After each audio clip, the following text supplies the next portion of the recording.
Good morning guys. Kumusta po? Hindi pa ako nakapag-vlog yesterday because nabisi po ako sa check-up ko po kagahapon. Nag-check up kami sa aking sarili abdomen. Kay magluto ko karon guys og kanang rice. I-try na ko ni among bagong napalit kagahapon sa store, sa Asian store. Nindot daw ko nun ambot lang. We will see. I-try na mo karon, i-try na ko og luto karon. We will see. Magluto ta og rice. Style diri magluto og rice guys kay butangan og asin. Manong ako i-try pa butangan og asin. Kay gusto sa akong husband nga nay asin. Akong mother-in-law guys kay gusto maay kay mo luto og rice.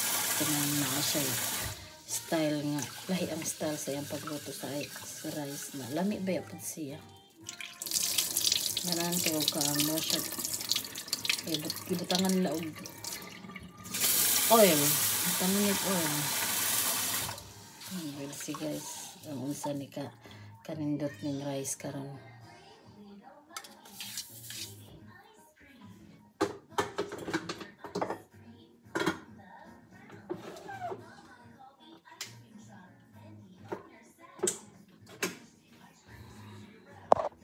Waiting na po tayo guys sa atong rice. While waiting po, magpapakain po ako sa aking Junanax. Initin na lang na ako ng kuha na ko nga oatmeal guys. Gagahapon.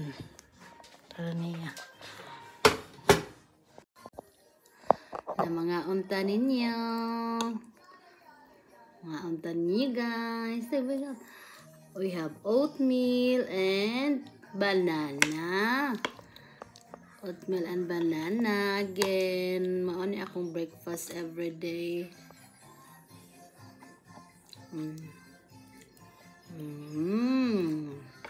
Ito na mong baby. Paborito. Ako guys kay while waiting for sa rice nga akong giluto. Kaon na og carrot. Kaon sa tag-carrot sa ani. Ay mo tambani an. Wala paligo amo baby, wala paligo. Mag-eat sa